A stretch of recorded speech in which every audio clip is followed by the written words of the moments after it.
The 2028 Republican National Convention will be held in Houston, Texas. This announcement was made 5 years in advance, which is uncommonly early for something like this. So why the rush? The RNC chairman, Ronna McDaniel, stated that the Republicans selected Houston in an effort to reach out to Hispanic voters in the region. But while the National Republican Party is trying to attract voters, the Texas Republican Party is trying to repel them. Last year, the Texas Republican Party banned the Log Cabin Republicans, which is a gay conservative group with nearly 100 chapters across the United States, from having a booth at their state convention. And the bigotry doesn't stop there. Last year, the Texas Republican Party added a section to their party platform titled Homosexuality and Gender Issues that defines homosexuality as, I quote, an abnormal lifestyle choice.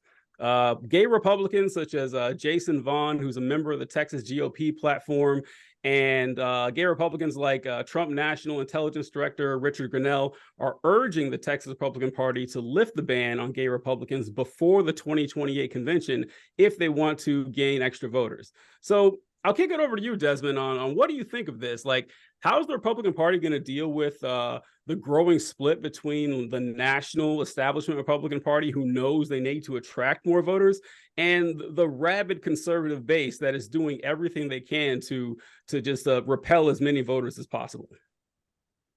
I think the Republican Party doesn't seem to be super interested in growing in a traditional sense. Typically speaking, when you're talking about growing out your reach, you're trying to think of ways to be as popular as possible so that you can attract more people to come into your coalition, so you can reach out to people who currently weren't in your coalition to now be a part of what you would assume to be what they would want, a growing Republican Party. But what we're seeing more from the Republican Party across the country is not so much an effort to be more popular, to appeal to more people. It's more or less doubling down on the people who have always been in their coalition and trying to restrict as many ways possible for people to be a part of the democratic process. We're seeing that with voting laws across the country. We're seeing that with gerrymandering efforts across the country. We're seeing people going after empowering red states even more and more. You're seeing states like Alabama trying to restrict their voting of black voters in their state, what North Carolina has done inside their state, where it's like a 50-50 split, but yet they have 80% of the congressional seats in that state.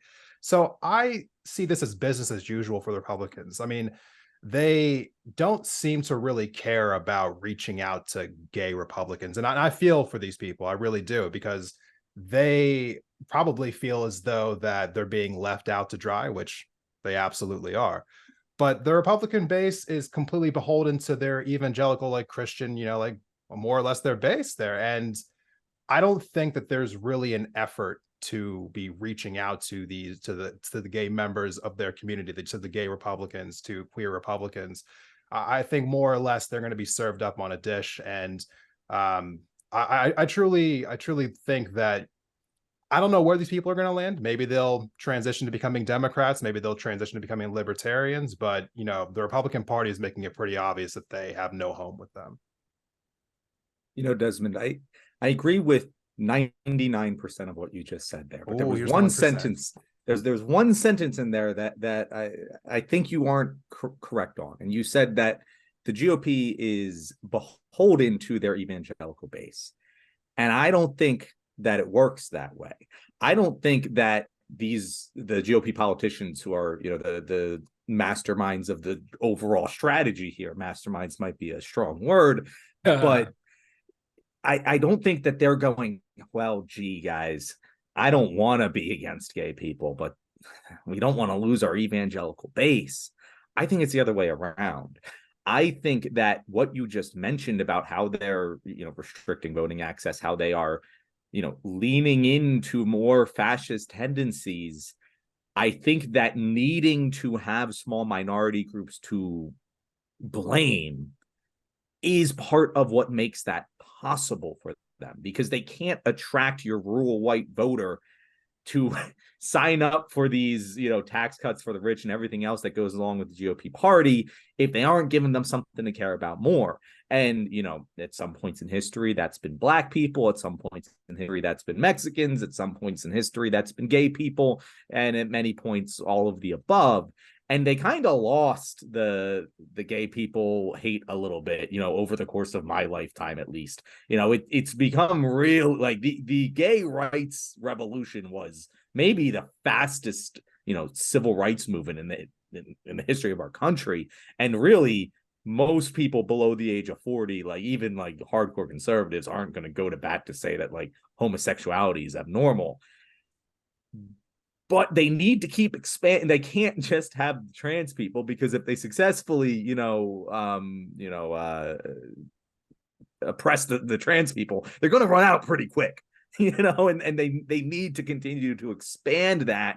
That's just the fascist playbook of expanding the small group of people that you're oppressing until it's everyone. And I think it's more so that they are pumping the people in charge are pumping the hate more so than the people they're beholden to are making them, if that makes sense. So I'm gonna have to disagree with both of you on this one. Cool. Because, All right, here we go. So the Republican Party, like if you look back in like the history of the Republican Party, like before Sarah Palin, I would say that's like your standard like John McCain style Republican, and the social issues they didn't care about. Like Ronald Reagan did not care about abortion. Like that wasn't like a huge deal for him. It's like, oh, we can get the rubes to vote for me. All right, I'll back it up. But like if you went to a high income Republican enclave, they are not talking about abortion. That is not the top 5 issues they're worried about. But they know that the evangelicals and your average low level Republicans, that's a big deal to them, and they have to be beholden to that. And they've been placating them for decades. And it was only a matter of time before the inmates started running the asylum, which is what happened with Roe v. Wade. Like Republican politicians, like seasoned, long serving Republican politicians, didn't actually want to overturn Roe v. Wade because they knew I didn't think they'd ever do it because it'd be suicide. They actually did because they got enough true believers on the Supreme Court. And it was just a matter of time before they took over. But the Republicans, like you guys, I'm sure you guys heard this like the past, 5 or 6 years, where Republicans would say, look, I don't care if you're gay. Yes, you did. You absolutely did. We were all there. We saw it. You tried to put a constitutional amendment to stop gay people from getting married. But once they lost the battle, they said, okay, we're done with that. We're not going to talk about it anymore. Then they started focusing their fire on trans people. And that's where the gay Desmond, you're wondering like how gay Republicans can get on board now because they weren't the ones that were being targeted. It was trans folks. And so like, the Dave Rubins, like, okay, we'll take you in because you're not so weird. You're not like those weird trans folks. And the Republicans had kind of let that go until the last couple of years. Now, more and more Republicans are, actually expressing what they are, the voters expressing what they really think that they're anti-gay. And Texas is an aberration. Texas is the only state Republican Party to put language like that in their party platform. So they are an outlier in that sense because I think most Republicans are really like, okay, that is going a little bit far. And here's the thing. Even if you do believe it, they know it makes you look bad for the populace, which goes to why the convention is going to be in Texas in the first place. Because I don't know if you guys hear this, like for the past, I think 3 elections, I keep hearing, hey, Texas could be a purple state. It never is. It's not like it wasn't this time. It'll be closer this next time, but it won't be a purple state for a while. But eventually it will be. And the Republicans see that. And so, they get, maximum like 30% of Hispanic vote. And if Republicans lose Texas, it's game over. They will never, ever win a presidential election ever again. So that's why they announced this 5 years early. I was like, hey, we need to go all out here on Hispanic outreach. Good luck with that. I love to see their message and how they're gonna pull that. But I was looking at the data for Texas in the last few presidential elections. The Republicans know the writings on the wall on this. 2012, Democrats got 41.4% of the vote for the presidential election. 2016, 43.2% of the vote. 2020, 46.5% of the vote. The state is getting more and more minorities, and it's getting younger, which Republicans can see what's going to happen. It's going to, shrink their voting base more and more. So it's funny to me that they're making a concerted effort. Oh, we need to reach out to these minorities, get them to vote for us, when the Texas Republican Party is like, well, there's one block we don't want. And I think that the Texas National, the National Republican Party is going to force Texas to get rid of that, because they know, like Ronna McDaniel knows that is not going to sell nationwide if that news gets out that the Republican National Convention is in Texas and gays are not welcome. I mean, no matter how much the voters like it, that is going to hurt the Republicans. So it's just interesting to me to see the fight. And also it's funny being on the left or with liberals and stuff, and how Republicans do placate their base, but Democrats do everything they can to like thumb their nose at theirs. That's funny to me. Well, I mean, Republicans actually have enough sense. Well, the Republican base is probably just a little more willing to hold their people accountable than Democratic base is, unfortunately, as we're seeing time and time again. I'm going to get to that here in a couple segments, but, I think I disagree with one of the points you made, TJ. Mm-hmm. I do not think the National Republican Party will come in and do anything about this, because I think we're currently living in the era of the Daily Wire Republican Party, where they are trying to roll back the clock and try to like just expel anything in society that they refer to as like degeneracy, and that they don't really care, like what the public like wants. I mean, abortion bans are not popular nationwide, yet you're hearing people like Mike Pence still stumping at speeches talking about like how we need a national abortion ban, how they are all advocating for these 6-week abortion bans in all these different states. None of these things are popular, and yet they are full gung-ho into it. We're hearing states like Oklahoma now teaming with PragerU for their education that they're going to be putting together. I mean, when you just look at it across the board, there are so many things that should not make any sense electorally that the Republican Party is currently engaged in, but they're going full force into it anyway. So I think the idea of decision-making based on electoral, like I guess you would say intelligence, that's just out the window. They're going full into what they believe their culture should be, and that's the only thing that matters to them right now. So I think applying that sense of strategicness or logic to the current Republican Party, I don't see anything about the Republican Party that resembles strategicness or logic whatsoever. It's just more or less, what do I want? Let me figure out a way to get it. It's funny. So there is a not too well-known video game called Tyranny. Shout out to any fans out there.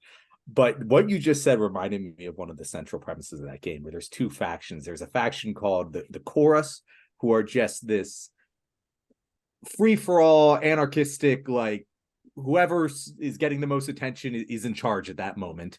And then there's another one that is a very regimented, institutional military force that are like elite. And I feel like that's the difference between the GOP and the Democratic Party.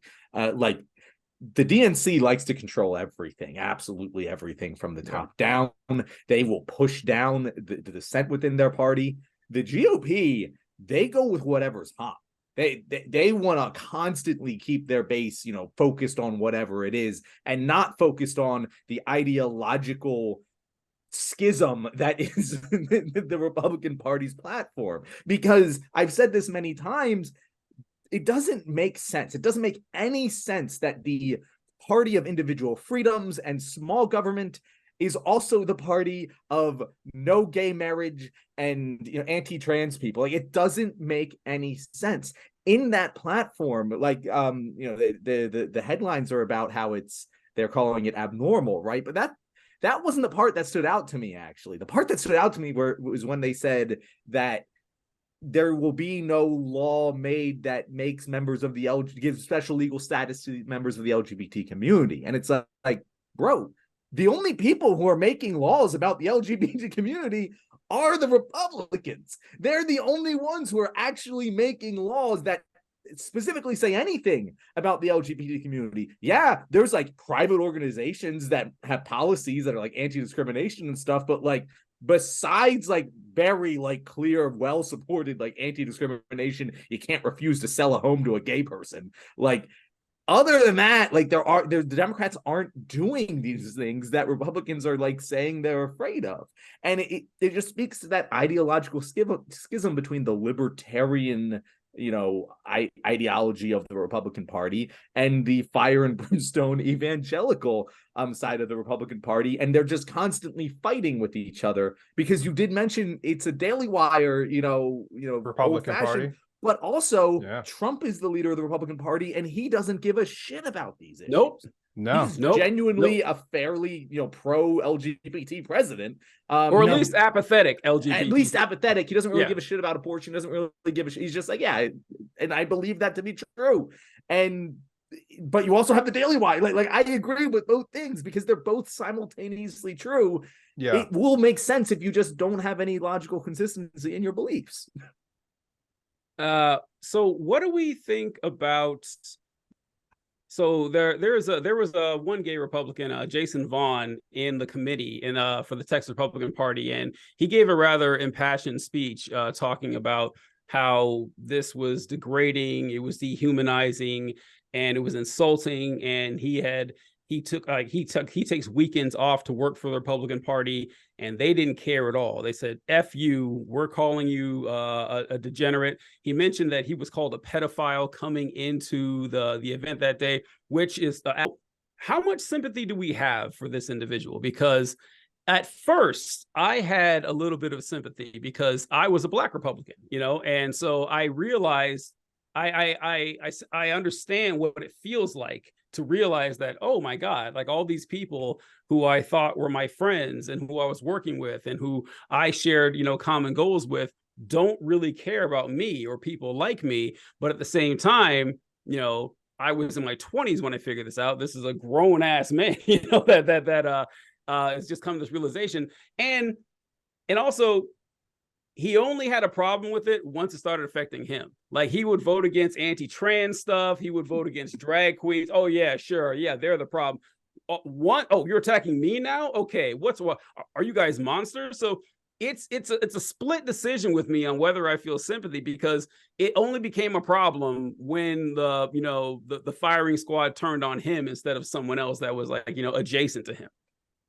Oh man, I'm very conflicted on this question because it's hard to just give a pass to somebody who, as you were saying, like, oh, I'm for these, anti-drag bills. I'm for these anti-trans bills. I'm for book bans, just go down the list of any kind of like suppression of civil rights, right? He said gay marriage being banned is fine by me. I understand we're not there yet. Like, bro, what kind of, it's like, it's really hard for me to have sympathy for somebody like that. But there is a part of me that does. There's a part of me that does, because, living in a red state, I have had a different experience than growing up in Pennsylvania before I moved to Montana, living with people over here now. It is very odd to me, just the I guess you would say the lack of maybe like information that might come into all of us. I think we take, we don't understand fully just how pervasive some of these like, information bubbles that we all are in. Some people, how they get their news, how they get their information, how they're exposed to different worldviews, so on and so forth. It's really easy for people to kind of get concentrated into believing that a certain way of thinking is correct because you're never exposed to other ideas in the first place. And given the way the algorithms work anymore in 2023, it's actually very plausible that you may never be exposed to an opposing viewpoint, given how YouTube or Instagram, Facebook, whatever gives you information on a day in and day out basis. So you do run into some people who I think when you actually sit down and talk to them for a few minutes, you're able to disband all of the terrible like thoughts that they have about the world at large. But a lot of times people like that just never have any of these opposing points thrown at them. And so for certain people, I think it's very logical to be like, hey, maybe some people just don't have enough information to make an informed choice. Therefore, I can understand how you might make such a bad decision in the first place. But that's not everyone's story. So I don't want to give a blanket kind of like, oh, well, that's obviously the case. No, it's not. That's not the case. Some people like actively make this choice to be a piece of shit. So what I'm saying here, my bottom line is I'm conflicted because I do think that there are people who fall into both of those categories. If he was a regular, gay Republican, but this guy's a member, like this guy knows politics. Like he knows what he's talking about. And so not just some guy on a couch. Just exactly. So that's where my sympathy falls a little bit, because I did a lot of research because I found this guy to be fascinating. On his website, I kid you not. You check on it when I'm done. You're not going to believe me. But on his website, he describes himself as a celibate gay Republican. That's what he describes himself on his website, because you know how Republicans evangelicals like to say, well, listen, same-sex attraction you can't help, but if you act on it, that's when it's wrong, and that's what he's going with. So the man's a coward. He's a coward, and he's a prime example of the leopards eating people's faces party. So yeah, I don't know. What do you think, John? I think two things can be true at the same time. Anyone who follows my content regularly knows that I am Jesus level forgive everyone. I believe everyone is on their own path of learning, that you shouldn't condemn someone for eternity because they have said or believed things in the past, because we are honestly just an amalgamation of what our teachers taught us, and teachers being, both in school and parents and people around us and media outlets and algorithms and everything. But also, it's really fucking funny when gay Republicans, have to eat the shit that they that they are distributing to other people. I was laughing my ass off at that clip. Like, it is so funny when he's like, people called me a pedophile, as if he isn't a current member in good standing of a party that is calling fucking trans people pedophiles and teachers groomers, and using the same fucking arguments against trans people right now that I grew up with, that they were using against gay people. Like this, it's not even fucking changed. It's copy and paste, just replace gay with trans. And if you can't see that, and you are gay, it is funny. It's like watching someone look at the Statue of Liberty and go like, oh, where is it? Like, it's right there. It's the big giant fucking thing in front of you. Like, how do you not see it? It's funny.